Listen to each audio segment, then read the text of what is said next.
Yeah, we are going to start the webinar.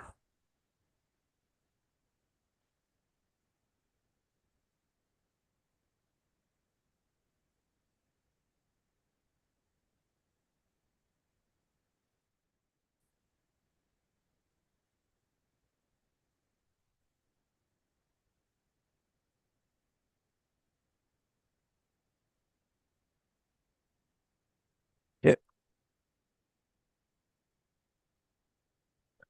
Good morning, everyone. Welcome to today's webinar. My name is Kabir, and I'm with Bartleva Research Group. I will be your host today. Today we have Dr. Brian L. Breeze. He will be talking about ultra early seeding system. Before we dive in, I'd like to cover a few housekeeping items. If you have any questions during the presentation, please hold them until the very end. We will have 15 minutes for Q&A. However, if something urgent comes up, you need my help during the webinar, feel free to type it in the chat section. I will be keeping an eye on the chat section throughout the session. So without further ado, let's begin today's webinar. And now please join me in welcoming our special guest speaker. Over to you. Thanks, Cabot. Good morning, everybody. So I was invited to speak today on um, ultra early wheat systems, and then a little bit of background on some work we started in management intensity, or that we proposed to anyway. But um, what I'll do to get started is just introduce a team here that's been pretty integral as far as the ultra early seeding systems. And the first one is Graham Collier, who is kind of in your neck of the woods, a little bit south. But Graham, he works for New Farm, but he was also our PhD student. And he took the concepts that I'd first developed and then rolled them into a PhD program with some other stuff that he came up with. So, along with myself and Dean Spanner, we supervised Graham. He did a fantastic job. Rob Graff supplied us with some genetics because at the beginning I was convinced that we needed alternative genetics to actually make something like this work. Kui Lu, who is one of our newer agronomists, scientist out of Swift Current, has been a great collaborator on some more recent projects. Bill May, longtime collaborator, doing work out of Indian Head. Chris Willenberg, more of a weed scientist, but came on board to run a Saskatoon site out of the University of Saskatchewan. And then two Durham breeders in relation to some work we did on ultra early Durham work, Curtis Posniak at the University of Saskatchewan and Ruan Yufang at AAFC Swift Current. Um, okay, so some things I'm going to quickly cover today are just trends around what's happening in the prairies that sets us up for something like rethinking planting practices. What are this conventional wisdom around that? And then we'll dive into an ultra seeding system, and then we'll talk about this 2020 management intensity and systems input project. Okay, so what's happening? There was a nice paper that kind of summed it up in the Canadian Journal of Plant Science last year, this review paper. Some things that caught my eye prairie wide in terms of trends were, we've increased our growing degree days, by around 15. Frost-free period is up by around 3 weeks. Killing frost-free period, again, somewhere in the neighborhood of 3 weeks. Number of frost days is decreasing. So that probably is telling us that things are changing in relation to when we normally think we can get on the land, for one thing. Now, issues that come with that are off-season precipitation is going down, and part of that is because in relation to normally, and you guys know this more than us, but up there, usually when the snow comes, it's there until spring, whereas down here it comes and goes. Well, the coming and going part of it, it seems to be, a trending upward in terms of less snow cover duration before it disappears and more snow comes. So there's implications around that as well. And then, what's the conventional thinking around when we should plant, right? So to give you an idea, down here in southern Alberta, I remember, a lot of farmers, including my dad, would talk about, the crop insurance deadline of May 10th. So, it was really more around business or, um, cultural norms, what everybody else was doing. And the idea was it was less about the biology. The idea was, well, if we're in by May 10th, everything's good with no sort of consideration. Well, is there a difference in yield potential from May 10th to April 10th or earlier? And it persists today. There was a tweet um, on Twitter where, this guy here, a retailer actually, is telling everybody to settle down, don't worry about going into seed early, um, relax. The preferred soil temperature is 20 degrees, which I find to be kind of interesting. So that was kind of what really started all this, was like, okay, is that really the best in terms of setting ourselves up for success? Because I'd been down to meeting, you'd go on a drive in late March down to Montana for a meeting, and there's farmers prepping land across the border, not planting, but prepping land. So, you know, is there something that we could be doing better to stabilize our yields, protect our yields, or even better increase them? And then with that, um, as we developed this ultra early planting system, really what we were striving for was hitting on three components here: the genetics, the environment, and the management. And so the genetics, I was convinced originally that we needed special genetics. The environment, and why I thought that, the environment obviously is really cold soils you're planting into. And then all the different management that you could roll into that or need to sort of manipulate to set yourself up for success. So thinking about it from a systems perspective is always what we like to be doing as systems agronomists. And and here we go. Here's some of the things I talked about. Some factors in relation to affecting yield potentially on genetics, environment, and management. And of course, what we're talking about today is seeding dates. And so we've done quite a bit of work to date. Graham did a great job of getting his thesis all put together, and we published, what was it, 5 papers out of there. And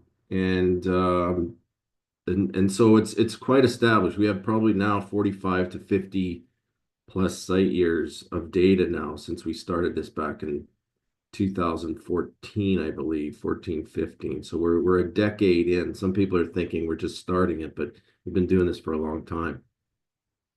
One of the inspirations when I started to try and better understand why we were having success with an ultra early seeding system was a paper by a pretty well-known physiologist, Gustavo Slafer, with this title here: wheat yield is not causally related to the duration of the growing season. And basically what he's saying is we've always thought that, if you can spread out the growing season, there's positive implications for yield. And he's saying, well, that's conventional thinking, but there's a different way to think about it. And what he argues is it's less about the duration and more about what's happening during what is known as the critical growth period. So this right here.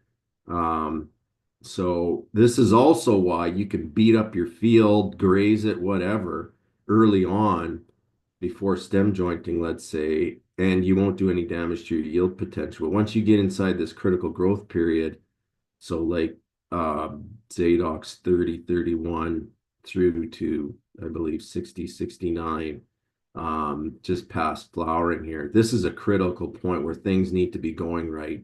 And you also need to have your resources in place so that you get this source sink happening the way you want to, so that you optimize that yield. So think about critical growth period as a farmer, as a consultant, which is the key in terms of management. And so are there any ways that we can actually really protect that better, build it stronger, and so on? And the argument here he's making as well is, here's your growth duration for winter wheat, and here's some for spring wheat. And notice the critical growth period here for winter wheat. Two things. One is this: think of this as a band, these two arrows. So it's a band that he's We stretched out wider with winter wheat, which is typical even here, and that's why you get about 20-25% yield advantage with winter wheat over spring wheat. That's one thing. And why is it a little bit wider? Well, cooler temperatures, um, better sort of conditions around moisture availability and so on. And the flowering is complete before those terminal heat and drought stress events start to hit in July, which is where you see here. And and really, there's some regions, why does Southern America, why does the Northern Hemisphere winter wheat, say in the UK, why can they get 8, 9, 10, 11 tons per hectare? Well, it's because of a couple things. One, their critical growth period occurs where there's no sort of abiotic stress like we experience, but they still get the radiation. And so southern Chile is pretty similar to the winter wheats in the northern hemisphere, like in the UK. Very, very high yield potential, and we're just not going to experience that here on the prairies. Like, we're in the northerly latitudes, shorter growing season. We have extreme heat and drought stress always in July. Um, and so that just isn't a reality for us. So we got to think about things differently for our region. And so part of that was, well, maybe we should be shifting when we can plant. And and so that was kind of the start of all this, is like, okay, if are there genetics, are there cultural practices, and how do we build on a prescriptive practice instead of just, oh, I always plant, after peas, and I'm not going to plant my peas before a certain date. That means my wheat's not going to go in before, April 30th or something like that. Instead, what I designed here was like, okay, let's start at 0 when we know we can get in. Anything earlier than 0 degrees in the top 2 inches wouldn't allow us to get in and plant anyway. So I started at 0. So no matter when that happened, at the time of the year, when the soils start to warm up, uh, during late winter, as soon as it hit 0, that was what we call the soil temperature trigger to go out and plant. And we did it every 2 degrees to see where the sweet spot was. And then in this particular study, I compared a CWRS variety Stettler to 3 sort of what we called cold tolerant type lines that Rob had in his program. And basically, this is the prescriptive practice, right? So we're reading our soil temperature at 2 inches. In this particular case, we weren't quite at 0 yet. So we don't go, and that was March 3rd. And then, of course, some snow came or whatever, and we didn't actually get out and plant until March 15th this particular year, which is, I think, 2021. But that's the practice. As soon as you read it, first read it, no matter what happens after that, you go plant. So if it snows after March 15th and it cools back down again, it doesn't matter. You get out there and plant as soon as you can, because the soils have warmed up now, and they'll keep warming regardless of small little setbacks in weather. And as you can see, and I'll show another video too as well, is like you would think that the planting conditions aren't great, but once you can get in there, typically the conditions are actually quite good. And that's a key to it, obviously. There's some years where you'll read that and you won't be able to get into onto that field. But believe it or not, it happens. The ability to get on the field happens more frequently than the opposite. And then this is a big, big concern with farmers, is that, like, there's no way I'm planting that early because snow is going to happen. Freezing is going to happen. So let's take a look at Southern Alberta, which is like the easiest place to achieve this. So during this particular study, the earliest we got on to plant our 0 degree was February 16th. What followed was 36 days of below 0 weather. 21 of those, 3 weeks below -3, the coldest being -10. And that's typically what we experience almost every year, some degree of that. And there's been 0 negative influence on our yields. It's always been extremely resilient to that type of abiotic stress, which is would surprise me and has surprised everybody else. But you could see, you got to watch it if you go in a bit too early, your yield can be a little bit lower. But once you hit that, I would say the sweet spot of 1 to 3 degrees, now you're up and you're maintaining and you're protecting that yield right through. And in fact, you're starting to lose out on yield potential as you delay that planting. And that's been the story almost from day one. We can protect our yield at a minimum, and there's going to be years where we enhance it. The other thing we do to illustrate with this fancy slide, this is just a biplot where we have yield on the y-axis and variability, the proxy for that being coefficient of variation for those treatments on the x-axis. And you can see here, this is where you don't want to be, is in this red box where you're below average yield, which is this bar here for average yield and average stability. So ideally you want to be up high here, but of course the only ones that were up high here were these general purpose type, probably more like CPS type. They weren't CWS. So Stettler couldn't keep pace with these varieties or these lines.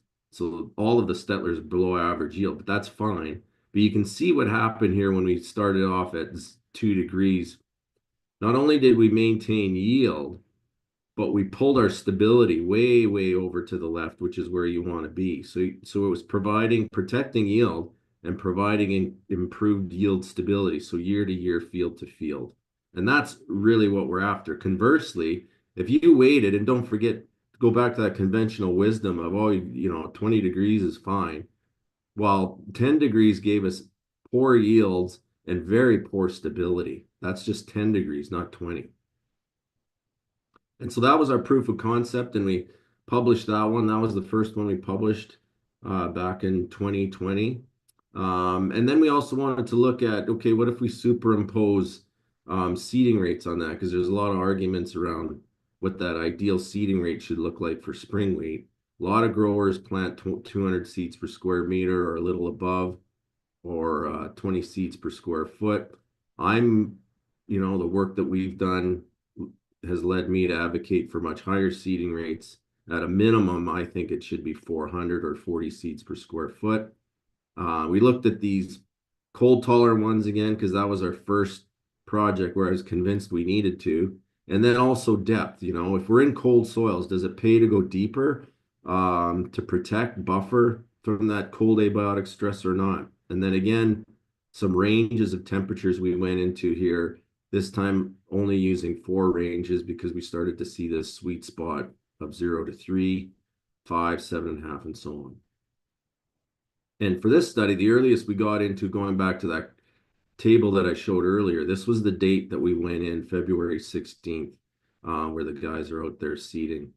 And again, no issue at all. And in fact, starting off with these earlier, that 1 to 3 seeding date, typically with the high planting density, it was a downward linear trend as you delayed your planting. But notice with the lower plant population, you could never keep up or get the same kind of yield that you could with the higher seeding rate.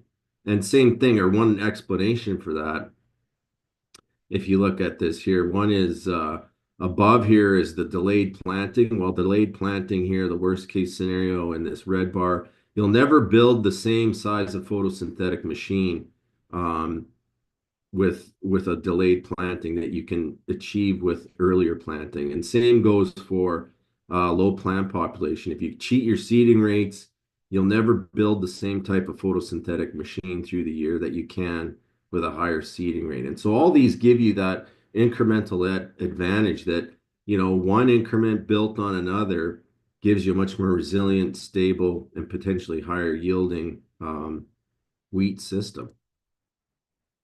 And okay, so going back to Slafer's paper and a review paper that we did, so what's the physiological or biological basis for the success that we've seen? Well, here's that again, here's the life cycle of our bred wheat, of when we were planting and when we were harvesting. And then here's a more typical planting scenario in the life cycle. And look what we've done with the critical growth period that's in the red here. we've been able to shift it completely out of July. And that's really critical because typically anything, basically anything over 30 degrees, if you get temperatures like that consecutive days during floret development, you're gonna do two things. One, you're gonna probably shorten your critical growth period and you're gonna reduce your seed set as well. And neither one of those are gonna help you with yield, that's for sure.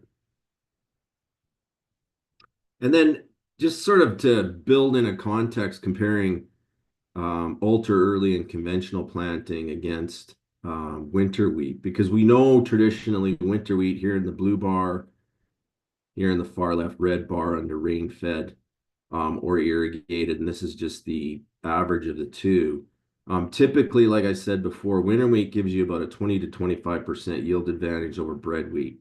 And um, which is what we see here. If you were regularly planting here in 2024 at Lethbridge, you would have taken about a 20-25% hit. And that's Brandon. That's not some weakling variety either. But if in ultra early, statistically, it was providing the same yield as winter wheat. So there is there is gains to be made on the yield potential side as well. And the fact that you could close the gap with winter wheat is pretty significant in some years. Now, obviously, this is cherry picked.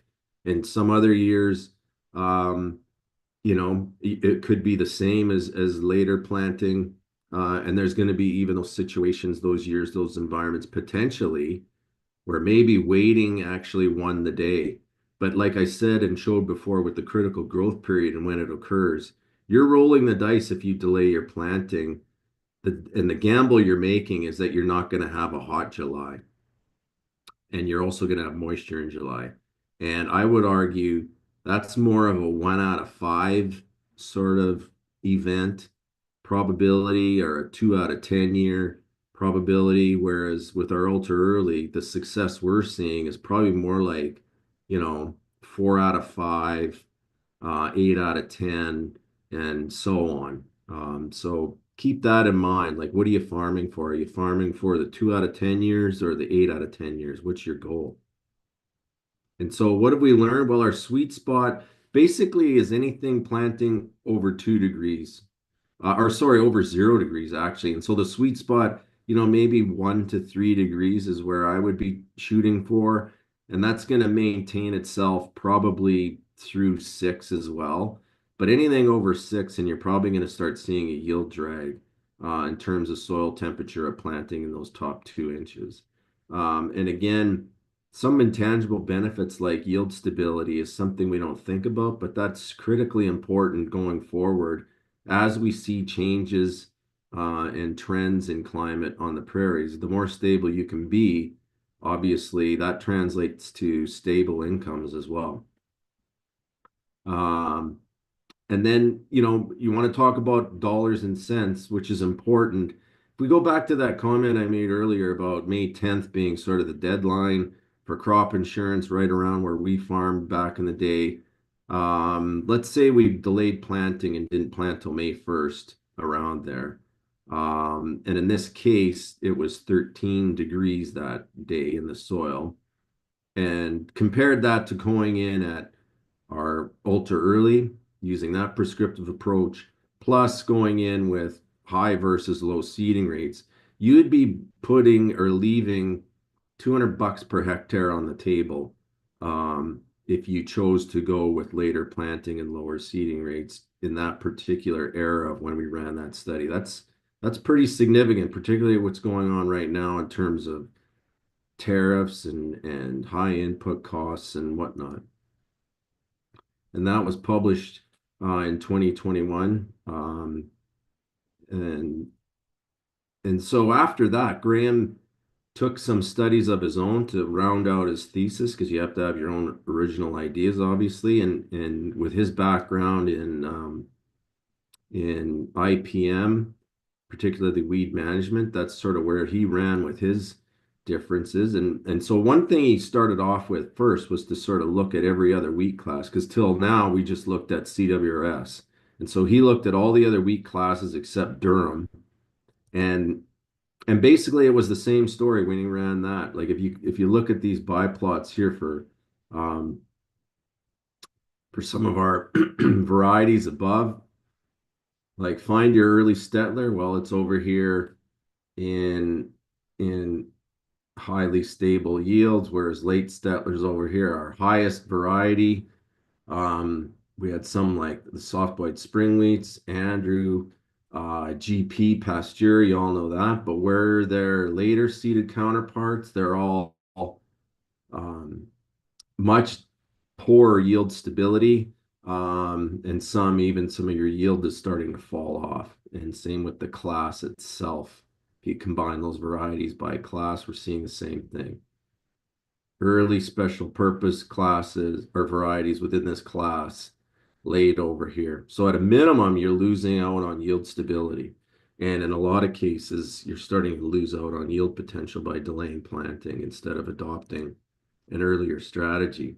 Now, another thing to keep in mind, a question is going to come up. Well, obviously in February, March, there's probably a waste of money to be trying to hit weeds that aren't there yet. So what Graham did is he took a look at fall applied herbicide residuals as an alternative. And this is a really good way to replace your pre-seed burn down. And not only that, another advantage with that is you'll be staving off the evolution of resistance to glyphosate in terms of weed resistance, because there's just no need for glyphosate in a system like this. And with some planning, you can have a fall applied go down, and that would cover you off as well. But frankly, the reality is that going in ultra early in a lot of ways mimics the benefits that we see with winter wheat. And so with that, we have a much more competitive crop. And so in all of our studies, we really haven't seen weed issues per se, because we really haven't used the soil applied fall strategy yet. But this is a really good way, particularly if you know you've got a field with some problem issues. You know, you're introducing new chemistries, staving off evolution to herbicide resistance and so on. So big time benefit and a real simple fix for a replacement to your pre-seed burn down. And the big thing was, you know, there was no crop injury. If you are using if you're planting durum, you got to be careful because some of these are sensitive. Durum is sensitive to some of these. Instead of the fierce, you'll have to go to a single active only to avoid that. I believe it's the sensitivity to pyroxasulfone, so you'd have to go with Volterra, I believe. But anyway, a little bit of planning would pay off big time as well. And then, so the last question to round things off in terms of working with wheat was like, okay, what about durum? Because we've got questions around, you know, durums wouldn't be as suitable. It might be more suitable and blah, blah, blah. And so there's definitely a need to take a look at it. And so thankfully with some funding from Sask Wheat, that's what we were able to do. And it just turned out that particular era, if you follow us on Twitter, myself or Steven Simmel, one of my techs, we went as early as February 9th because that was when the soil temperature trigger hit. So, and so that's when, but that certainly doesn't look like February 9th, does it? So, pretty interesting stuff. I don't know what the heck I just did, but my slides are going crazy here. Hopefully they're still looking all right on your end. Yeah, they're looking okay. Are they? Yeah. I'm not sure I'm going to be able to advance them though. I don't know what I just did here. Just a sec. Oh yeah, there we go. Just try and back up one or two. You're on the same. Oh, now you change. Yeah, yeah. Now Yeah. it's working. Good. Yeah. Yeah. So, so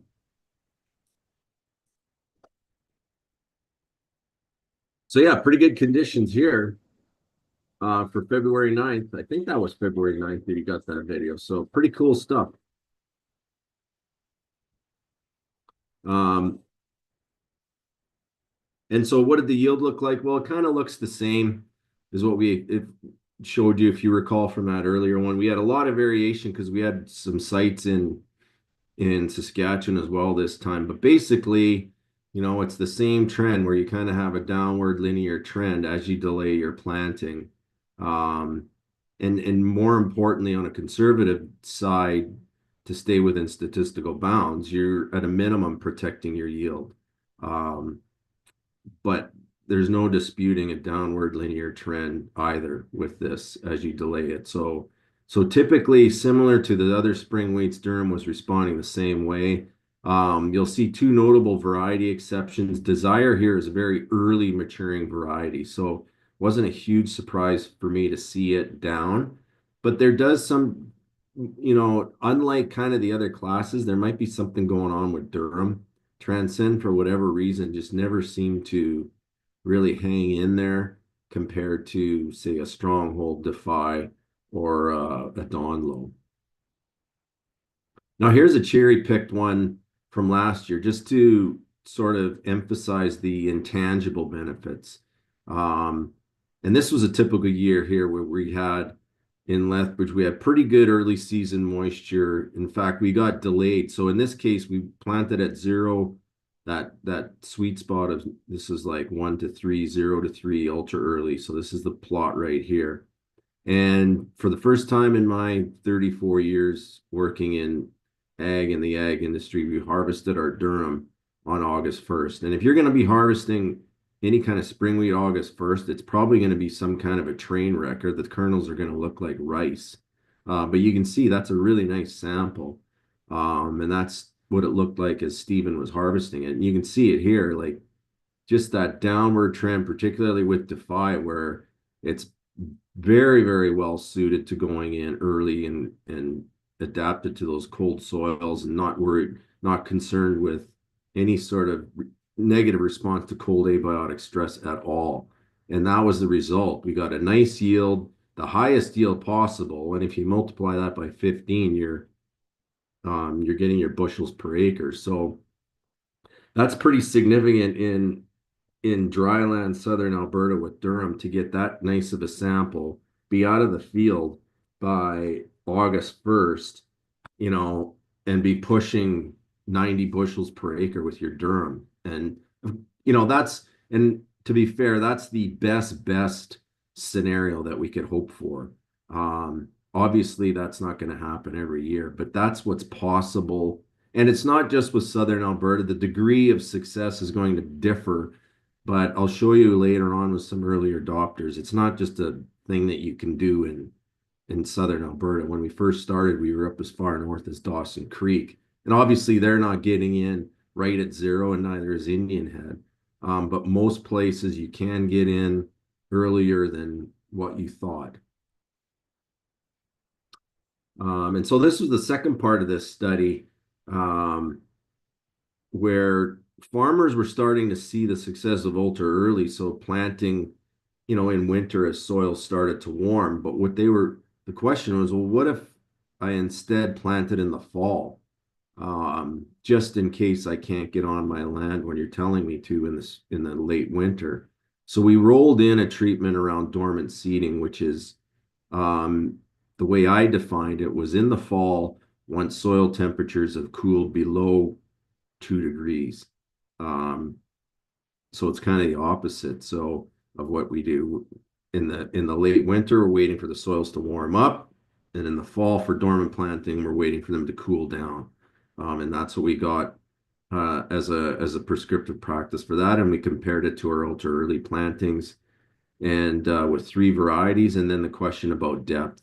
Because typically, I forgot to mention in the other studies, typically shallower is better with ultra early planting. But in this case, we compared 1 inch to 3 inches. And here's we had a farmer out in Tilly give it a shot. We did convince them to delay their planting until soils cool because they were initially going to go in October. And this is what typically that ended up being, with planting dates in the sort of 3rd week of November for dormant seeding. And then we pulled some out. I think this was when Stephen was out doing his first plantings in February or whatever. And you could see they were starting to pop a little bit. And that's kind of the concern. So is that going to survive if it's already popped in February when we get this warming and cooling happening. And that's sort of typically what we see with the dormant planting results is that you either get decent yields or it's a bit of a train wreck. And that's kind of what we've seen with this. Um, so you can see on the right-hand side here is that it's typically not as high yielding, you know, as the ultra early and starts to line up more with something later planted when it works. And as far as depth goes, the one response that we did get was deeper was better. If you were going, to do a dormant planted situation. So you can see here where the red bar is a bit higher than the black to begin with, but later on that line changes and we see a crossover with our ultra early plots. Variety wise, it was kind of interesting with these three varieties where typically, the yield was not different, but you can certainly see that Defy, like we saw in that other graph too, Defy seems to be better suited, um, at least to really cold soil. So where you see a separation is at the dormant treatment, and then a little bit at that 0 to 3. And then as the soil's warm, there's really nothing different about it compared to Stronghold and Transcend. But there might be something in the Durham class that's a little more unique in terms of genetic differentials around responses to ultra early planting. And this is what it looks like.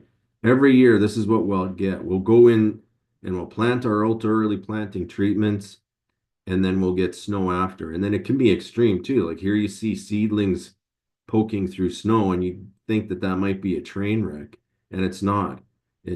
Those wheat seedlings are extremely resilient and basically adapted to it. So, you know, again, back to this thing of that critical growth period, the importance of that, and how you can set yourself up for success of maintaining or hopefully even stretching out that critical growth period by adopting ultra early planting.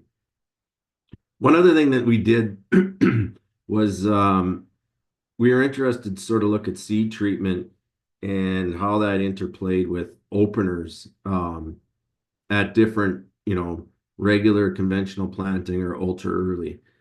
We know from our winter wheat work that particularly our dual fungicide insecticide is really important and significantly improves the number of plants in a field and often translates that into yield as well. But definitely it's a practice that really helps stabilize yield in winter wheat systems. So the question was, well, does that work in ultra early or spring wheat systems at all? And basically, to answer the question around, opener type, and whatnot, here's some examples of first just overall yields, just to keep things real.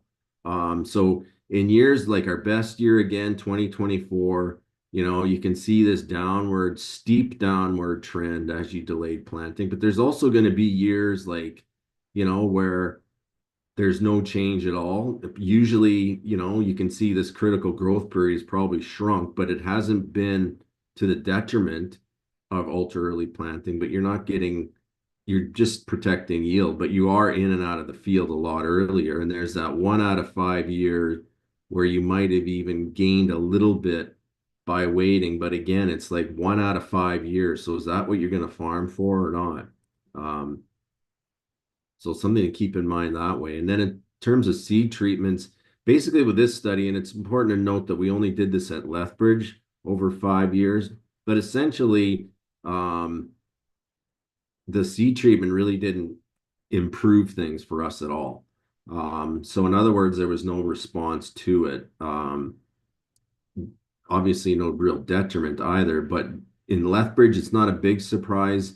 And obviously we didn't have any biological threats, and the abiotic threats that we had weren't severe enough like they are in, say, winter wheat, where we needed a seed treatment in this case. I would still consider it if it penciled out in terms of a fairly cheap insurance policy against, protecting yield or for protecting yield. But you don't have the expectation of seeing yield advantages with it either. Um, but you can, like I say, with a winter wheat system, you will have significantly more plants in the field, potential yield bump, and so on and so forth. And that was a study we ran prairie wide. This again was just at Lethbridge. So the fact that we didn't see any responses, positive or otherwise, with seed treatments, not a huge shocker. Um, in our case with the pillar disc opener, we saw a little bit more positive results, I would say, in terms of more of them appearing up in this higher yield category or box up here. But again, you're not going to go out and change your opener type just for an ultra early seeding system. But the nice thing about it is that typically um, there's very little on-farm changes to do in terms of equipment to adopt an ultra early seeding system. Okay, so what about on the farm? One of the first guys that really take this on was Jay Schultz. And he had that experience that I showed before. He went out there and planted and he got like, you know, um, went in, no, it was good to plant. Temperature was at 2 degrees. I said, yeah, go plant. And then they had a horrible freezing events and all kinds of stuff going on. But he was on social media saying that, it worked out really good for them. Um, Matthew Goldie's been another one that's been a big advocate of it after he tried it. I mean, he's out there in East Central Alberta, basically planting when there's still snowbanks in the tree line. Things get snowed on, whatever. But again, he's saying, um, you know, snowed on 3 times, frozen multiple times, only a little bit over an inch so far. Um, but he happy with the results compared to what they tried in the past.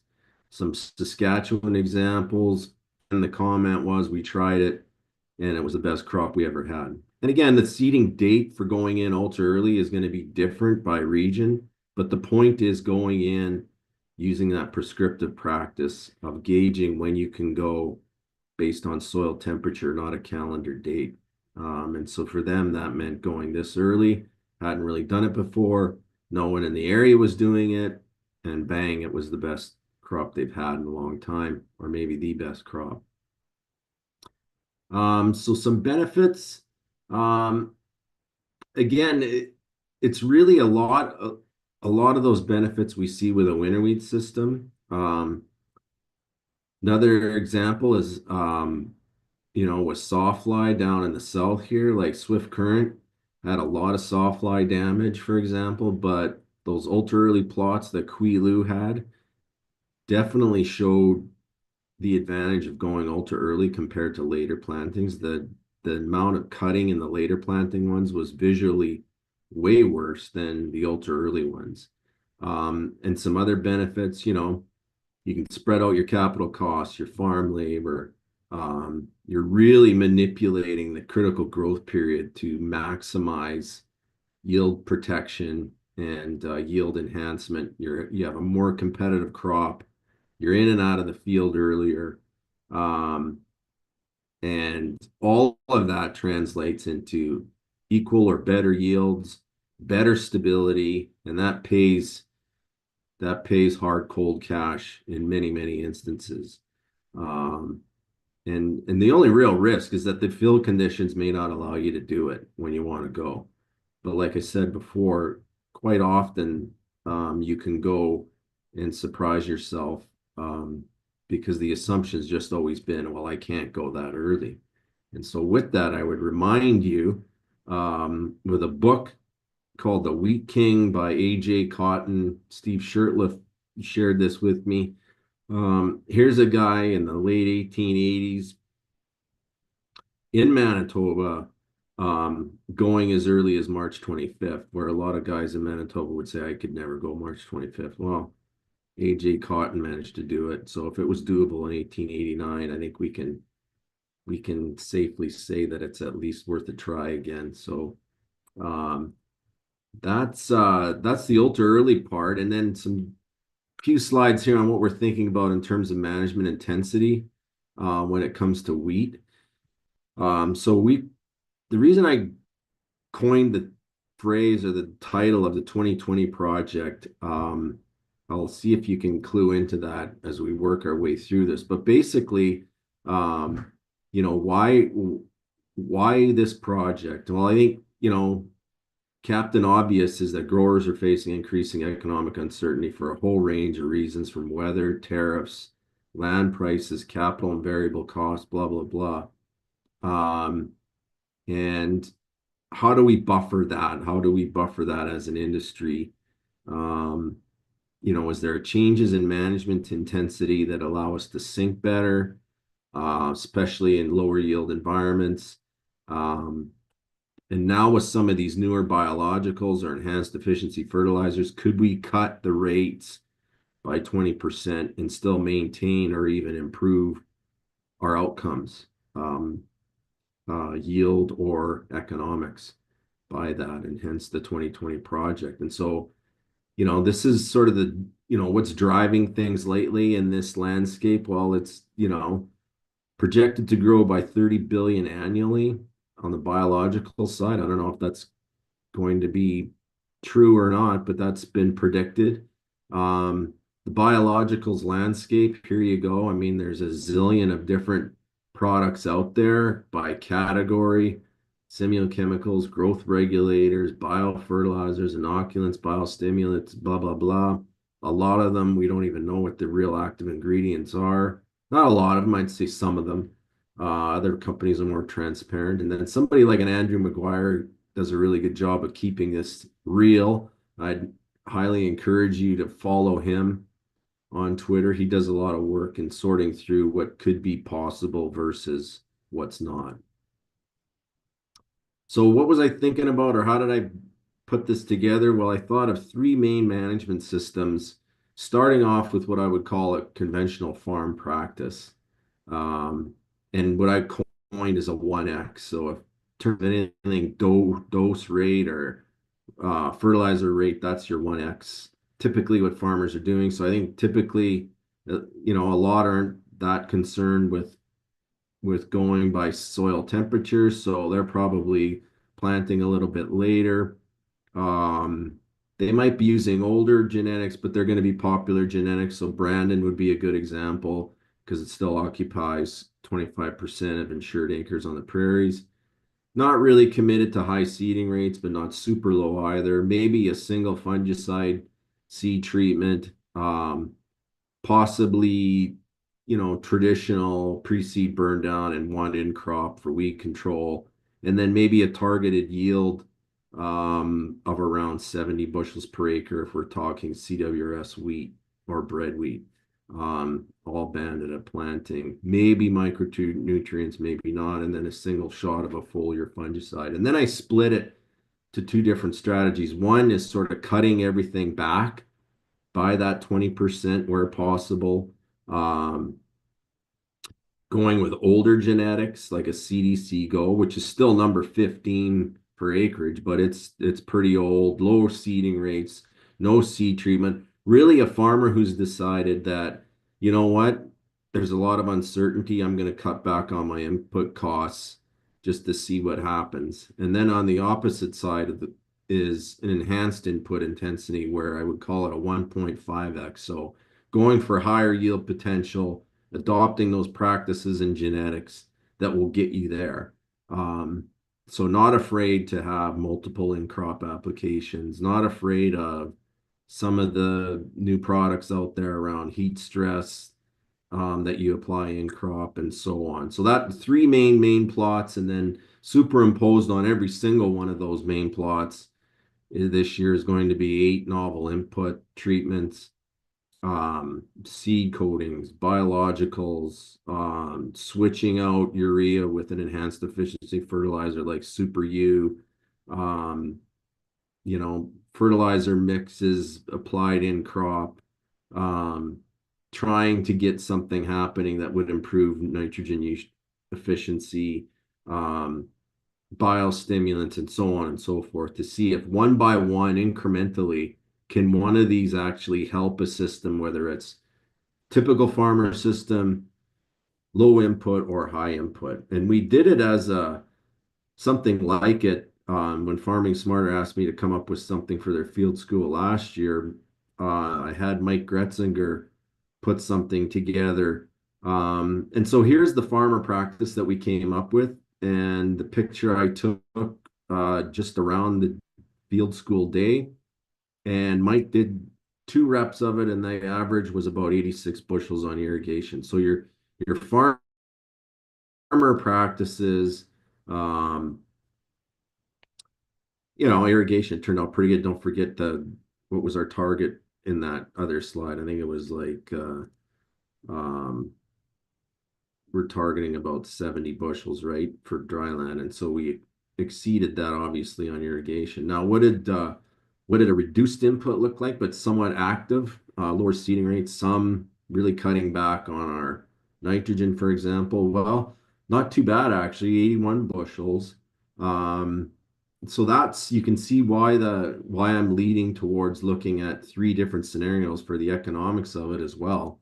And then the highest yielding treatment was one which would be one of these more intensive systems where we by far got our highest yield. And so once we do the economics of it, um, does it pay for itself? Because certainly biologically it outperforms when you start stacking all these different practices like we showed in the field school last summer. But will it pay for itself? Well, we'll find out. And with that, I'd like to thank everybody that's been part of the team in terms of funders. My biologist, ZZ Wang, did some contributions. Graham, I've mentioned. Mike and his team over at Farming Smarter for the yield data they provided with me. And my team here, who I couldn't do any of this without either. So with that, thanks a lot. Perfect. Now we will open the floor for Q&A. If anybody has questions, they can type it in the Q&A section or chat section, or if there's someone who doesn't like typing, they can raise their hand and I can allow them to talk.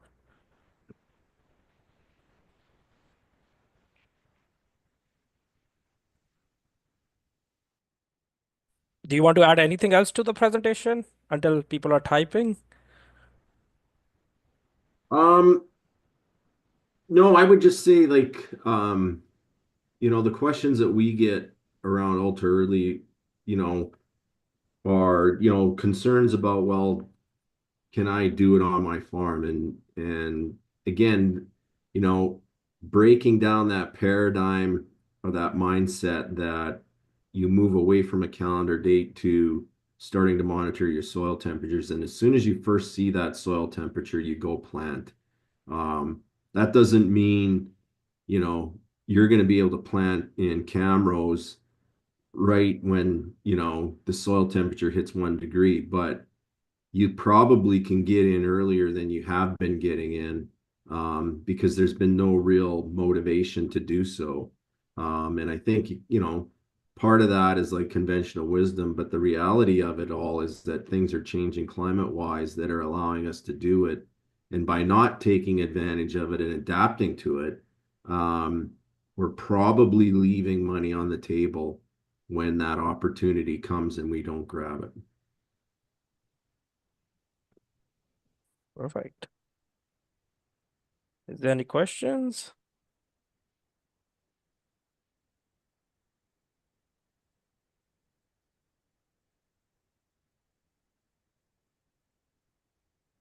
Yeah, let's wait for another minute and there's no more questions, then I guess.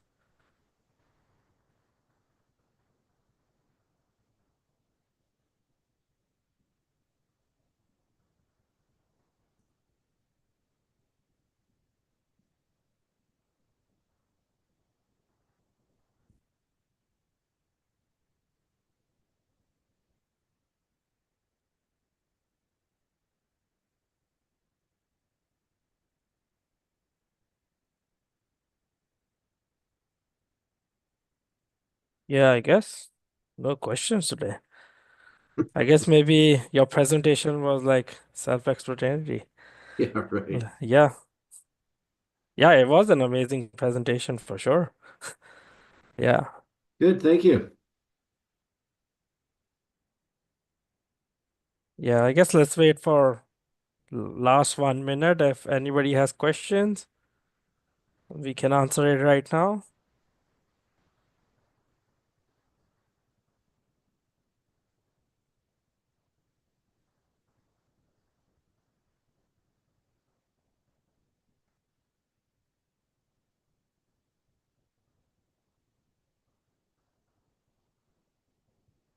Yeah, I guess no questions. Hmm. Yeah, I guess then we should just conclude the webinar now. All Thank you, right. Brian, for this excellent presentation. It was pleasure to have you with us today. And that brings an end to our webinar. Thank you all for attending. Oh, I think so. Oh, Thanks a no, lot. I thought somebody was going to ask a question, but no. Yeah, yeah. Thank you all for attending. We hope you found the webinar informative and enjoyed the discussion. If you have any feedback or suggestion, feel free to send me an email. And if you need contact details for Brian, feel free to send me an email. I can forward it to him. Perfect. Thank you so much and have a Thanks a great lot. day. Yeah. See you later. Yeah.